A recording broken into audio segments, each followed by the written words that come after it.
ଅଣାନବେତମ ପବିତ୍ର ଉତ୍କଳ ଦିବସ ପାଳନ ଅବସରରେ ଆଜି ସୁଆଣ୍ଡୋରେ 5T ଅଧ୍ୟକ୍ଷ ଭିକେ ପାଣ୍ଡିଆନ ପହଞ୍ଚି ଉତ୍କଳମଣି ଗୋପବନ୍ଧୁ ଦାସଙ୍କୁ ଜଣାଇଥିଲେ ଶ୍ରଦ୍ଧାଞ୍ଜଳି। ସନ୍ଧ୍ୟା ସମୟରେ ସୁଆଣ୍ଡୋରେ ପହଞ୍ଚିଥିଲେ ଭିକେ ପାଣ୍ଡିଆନ ଗୋପବନ୍ଧୁଙ୍କ ଷଠି ଘର ଦର୍ଶନ କରିବା ସହିତ ଗୋପବନ୍ଧୁଙ୍କ ସଂଗ୍ରହାଳୟରେ ଥିବା ଉତ୍କଳମଣି ଗୋପବନ୍ଧୁଙ୍କ ପ୍ରତିମୂର୍ତ୍ତିରେ ମାଲ୍ୟାର୍ପଣ ପୂର୍ବକ ଗୋପବନ୍ଧୁ ଦାସଙ୍କ ସ୍ମାରକୀ ସଂଗ୍ରହାଳୟକୁ ବୁଲି ଦେଖିଥିଲେ ଭିକେ ପାଣ୍ଡିଆନ। ଏହାଛଡ଼ା ଉତ୍କଳମଣି ଗୋପବନ୍ଧୁଙ୍କ ଅଣନାତି ଧୀରେନ୍ଦ୍ରନାଥ ଦାସଙ୍କ ଘରକୁ ଯାଇ କିଛି ସମୟ ତାଙ୍କ ସହିତ ଭେଟିଥିଲେ। ଉତ୍କଳମଣି ସଂଗ୍ରହାଳୟରେ ଥିବା ପାର୍କରେ ଖେଳୁଥିବା କୁନି ପିଲା ଏବଂ ସେମାନଙ୍କ ଅଭିଭାବକମାନଙ୍କ ସହିତ ପାର୍କର ସୁବିଧା ଅସୁବିଧା ସମ୍ପର୍କରେ ଆଲୋଚନା କରିଥିଲେ। ବାହାରେ ବସି ବେପାର କରୁଥିବା ଉଠା ଦୋକାନୀମାନଙ୍କ ସହିତ ଆଲୋଚନା କରି ସେମାନଙ୍କର ଭଲମନ୍ଦ ବୁଝିଥିଲେ ଭିକେ ପାଣ୍ଡିଆନ। ଏହି ଗସ୍ତ ସମୟରେ ସତ୍ୟବାଦୀ ବିଜେଡି ବିଧାୟକ ପ୍ରାର୍ଥୀ ସଞ୍ଜୟ ଦାସବର୍ମା ଏବଂ ସତ୍ୟବାଦୀ ଅଞ୍ଚଳର ଶତାଧିକ ଜନତା ଉପସ୍ଥିତ ରହିଥିଲେ। ଓଡ଼ିଆ ଜାତିର ଆଜି ଏକ ମହାନ ଦିନ। 1936 ମସିହା ଭାଷା ଭିତ୍ତିରେ ଓଡ଼ିଶା ପ୍ରଦେଶ ଗଠନ ହୋଇଥିଲା। ଆଜି ସେହି ପୁଣ୍ୟ ଦିନ ଆମେ ପାଳନ କରୁଛେ।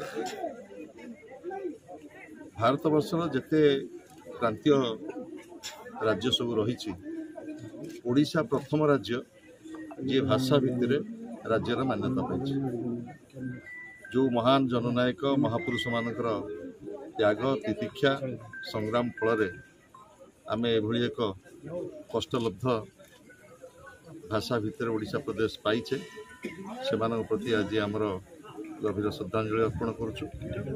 ସେ ମହାନ ଯୁଗ ପୁରୁଷମାନେ ବର୍ଷ ବର୍ଷ ଧରି ଓଡ଼ିଆ ଜାତିକି ପ୍ରେରଣା ଦେଉଛନ୍ତି ଏବଂ ଓଡ଼ିଆ ଭାଷାକୁ ଗୋଟେ ଉଚ୍ଚତର ସୋପାନକୁ ନେବା ପାଇଁ ସେଇମାନଙ୍କର ସେଇ ମହାନ ଜନନାୟକ ମହାପୁରୁଷମାନଙ୍କର ଯେଉଁ ସଂକଳ୍ପ ଥିଲା, ଆଜି ସେଇ ରାସ୍ତାରେ ଆମେ ସମସ୍ତେ ପ୍ରେରିତ ହେବାର ଅବକାଶ ରହିଛି। ଆଜି ଦିନର ସେ ହିଁ ସଂକଳ୍ପ ଏବଂ ମୁଁ ଆଶା କରୁଛି ସତ୍ୟବାଦୀ ଭଳି ଏକ ପୁଣ୍ୟ ମାଟି ଗୋପବନ୍ଧୁଙ୍କର ଆଜି ପବିତ୍ର ଏଇ ଯେଉଁ ଏନ୍ତୁଡ଼ି ଶାଳକୁ 5Tର ଅଧ୍ୟକ୍ଷ ଭି କାର୍ତ୍ତିକ ପାଣ୍ଡିଆନ ଆସିଥିଲେ ଶ୍ରଦ୍ଧା ସୁମନ ଅର୍ପଣ କରି ଆଜି ଏ ମହାନ ଦିବସର ଅନୁପାଳନ ସେ କରିକି ଯାଇଛନ୍ତି। ଗୋପବନ୍ଧୁଙ୍କ ପାଖରେ ପୁଷ୍ପମାଲ୍ୟ ଅର୍ପଣ କରିଛନ୍ତି ଏବଂ ତାଙ୍କର ଷଠି ଘରଠୁ ଆରମ୍ଭ କରି ତାଙ୍କର ଯିଏ ଅଛନ୍ତି ବଂଶଧର ଆମର ଧୀରେନ୍ଦ୍ର ଭାଇଙ୍କ ସହିତ ମଧ୍ୟ ସାକ୍ଷାତ ଆଲୋଚନା କରି ଏ ଅଞ୍ଚଳର ଆହୁରି କିଭଳି ବିକାଶ ଅଧିକ ହୋଇପାରିବ ସେଥିପାଇଁ ତାଙ୍କର ପ୍ରତିଶ୍ରୁତି ଦେଇଛନ୍ତି। ଏଭଳି ଏକ ମହାନ ଦିନରେ ଆମେ ସମସ୍ତେ ଏଭଳି ଏକ ଜାଗାରେ ଏକାଠି ହେଇଛେ। ଏ ସତ୍ୟବାଦୀର ଇଏ ହେଲା ଏକ ମହତ୍ତ୍ୱ।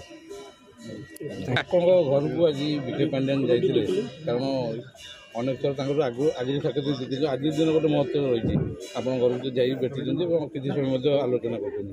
କ'ଣ ଥିଲା କଥାବାର୍ତ୍ତା? ଭିକେ ପାଣ୍ଡିଆନ ଆମେ ଯାହାକୁ କହୁଛେ ସେ ହେଉଛନ୍ତି କାର୍ତ୍ତିକ ପାଣ୍ଡିଆନ। 16 ଥର ସୁଆଣ୍ଡ ଆସିଛନ୍ତି। ସୁଆଣ୍ଡ ଗାଁର ବିକାଶ କରିବା ପାଇଁ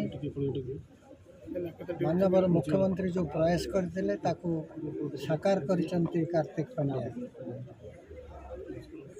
ପ୍ୟାଣ୍ଟ ସାର୍ଟ ପିନ୍ଧି ଆସିବେ, ଏ ଜାଗାରେ ପ୍ୟାଣ୍ଟ ସାର୍ଟ ମୋରି ଘରେ ଖୋଲି ଥୋଇବେ, ବରମୁଣ୍ଡା ପିନ୍ଧିବେ, ଲାଠିଟିଏ ଧରିବେ।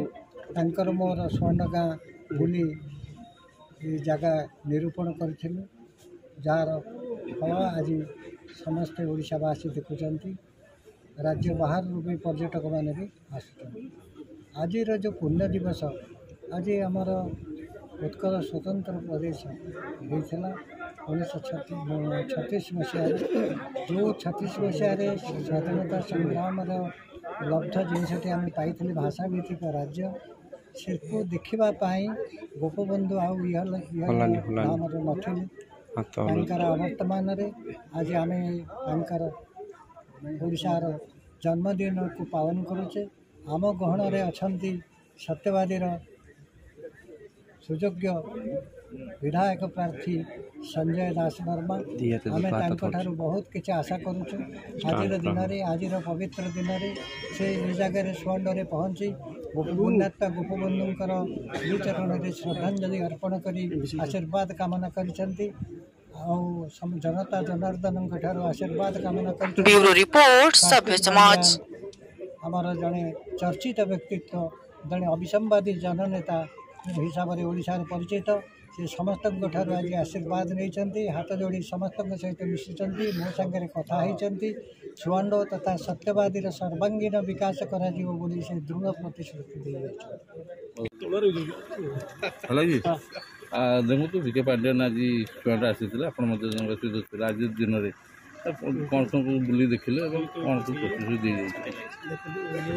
भाषाभित्तिक राज्य आज जन्मदिन ओडिशा 1936 मसीह उत्तर प्रदेश गठन होता भाषाभित्तिक राज्य तेणु तारी आज जन्मदिन अवसर में जी भाषाभित्तिक राज्य करने जो प्रमुख आंदोलनकारी जो प्रमुख आंदोलन करते पुण्यात्मा पंडित पुण्यात्मा जो गोपबंधु दास जन्म जयंती से उत्कल प्रदेश जन्म जयंती तिथि आज से पुण्यात्मा जन्मर षठी घर को आज से देखा आसते निश्चित भाव आम कही रखू पांड्यान सार बहुत अवदान ये गाँव प्रति अच्छी सुआंड जो दीर्घ दशंधि धरी आम अपेक्षा करूँ सुआंड गाँव निश्चित भाव नवीकरण हमार आवश्यकता था से पांड्यान सार बहुत अवदान आज आम सहित आमर जो विधायक प्रार्थी संजय भाई आज उपस्थित थे सी निजे बुली देखी से आज बहुत खुशी अच्छे एक डेवलपमेंट कार्यक्रम हो निश्चित आम आशा रखू से जन नेता पाइचु आशा रखू सत्यवादी संपूर्ण विकास सहित पुणी आउ सुआंडर आउ अन्य जहाँ कार्यक्रम अच्छी डेवलपमेंट हम आज पांड्यान सार आसी आलोचना करके से कथा निश्चित भाव ता सहित आमर जिते जो अतिथि मैंने अच्छा आपंकर ऐतिह्य अतिथि जी आप कह नीलकंठ दास आचार्य हजर तर पीठ अच्छी जिते बड़े पांड्यान सार कहते जिते पुण्यात्मा अच्छा पीठ डेवलपमेंट हम आम आशा रखुचु जे आम पाखे विधायक प्रार्थी अच्छा संजय भाई सी से कथा को पूरण करने चेष्टा करें पांड्यान सार जरिया यही हम आम सत्यवादी माटी गोटे श्रद्धांजलि हम निश्चित भाव ये गोटे निरा माटी जो दुईटा कार्यक्रम आप देखुए गोटे जगार ऐतिह्य संपन्न माटी सहित गोटे आध्यात्मिक माटी जो प्रभु गोपाल जी माटी तेणु निश्चित भाव ये डेवलपमेंट कार्यक्रम हम आज बुली देखिकी जाइए बहुत लोक आज समागम होते उत्कल प्रदेश जन्म जयंती तिथि आम ये समस्ते से पुण्यात्मा पदराबिंदे जो श्रद्धांजलि दे निजक धन्य मान करुचु आम निजक धन्य मान करुचु ये माटी जन्म नहीं पांड्यान मैं जहाँ कहूँ सी होती कार्तिक पांड्यान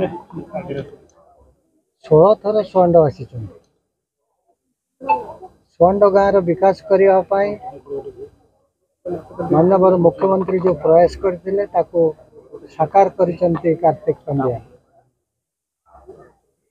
पैंट सार्ट पिंधि आसबे ये जगार पैंट सार्ट मोरी घर खोली थोबे बरमुंडा पिंधे लाठी टे धरवे तांकर मोर सुआंड गाँ बुली ये जगह निरूपण करूँ जार फल आज समस्ते ओडिशावासी देखुंट राज्य बाहर भी पर्यटक मैंने भी आज जो पुण्य दिवस आज आमर उत्कल स्वतंत्र प्रदेश होता 1936 मसीह जो 36 मसीह स्वाधीनता संग्राम लब्ध जिनसटी आम पाई भाषा भित्तिक राज्य से देखापी गोपबंधु आउ नाम नथिले आवर्तमान आज आम ओडिशार जन्मदिन को पालन करुचे आम गहन अच्छा सत्यवादी सुयोग्य विधायक प्रार्थी संजय दास वर्मा आम तांकठारु बहुत किसी आशा करुचु आज दिन आज पवित्र दिन से ये जगह सुआंडे पहुँची पुण्यात्मा गोपबंधुंकर श्रीचरण में श्रद्धांजलि अर्पण करी आशीर्वाद कामना करिसेंती जनता जनार्दन ठारू आशीर्वाद कामना करिसेंती।